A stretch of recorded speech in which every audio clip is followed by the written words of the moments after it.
Hello বন্ধুরা, আজকে ছিল আমার হ্যাপি বার্থডে, মানে আজকে আমার জন্মদিবস 15 সেপ্টেম্বর। তাই আগের দিন রাত্রেই মানে রাত 12টার সময় আমি কেক কাটলাম। একদম ছেলেকে ঘুমটুম পাড়িয়ে ডিনার টিনার সেরে 12টার সময় কেকটা কেটে ফেললাম। আর সব অ্যারেঞ্জমেন্ট অবশ্যই আমার হাজব্যান্ডই করেছিল, আর কে করবে বলো।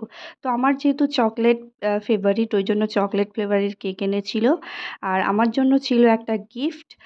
প্রথমে তো একটা গোলাপ দিল, তারপরে একটা ফাস্ট ট্র্যাকের ব্যাগ আমাকে দিয়েছিল। তো আমি প্রথমে একটা গেস করছিলাম যে মনে হয় স্মার্ট ওয়াচ হতে পারে, কেননা ও আমাকে বেশ কয়েকদিন ধরে বলছিল স্মার্ট ওয়াচ কি পছন্দ। তো আমি বলেছিলাম না, তেমন একটা নয়, হলেও চলে না হলেও চলে, আমার এমনি নর্মাল ঘড়ি বেশি ভালো লাগে, তবে হলে মন্দ হয় না। তো যেমন কথা তেমন কাজ। তো আমি ব্যাগটা হাতে নিয়ে গিফটটা খুলতেই দেখলাম যে একটা স্মার্ট ওয়াচ। আর আমি ব্ল্যাক একেবারেই পছন্দ করি না, তো একদম আমার প্রিয় কালার ব্লু। তো একটা ব্লু কালারের স্মার্ট ওয়াচ আমাকে দিয়েছিল ফাস্ট ট্র্যাকের, তার জন্য অনেক অনেক থ্যাংক ইউ। আমার বার্থডেটাকে বিশাল মানে খুব বিশাল বলবো না, মানে আমার কাছে বিশাল একটা পাওনা। আমার বার্থডে সেলিব্রেট আগে আমি কখনো করতাম না এরকমভাবে।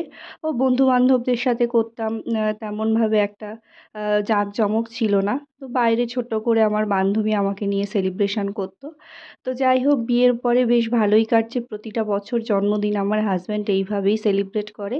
তো চলো, আজকের এই জন্মদিনের শুভেচ্ছা আমাকে কিন্তু অবশ্যই তোমরা জানিও। দেখা হচ্ছে আবার পরবর্তী ব্লগে। সবাই ভালো থেকো, সবাইকে ভালো রেখো।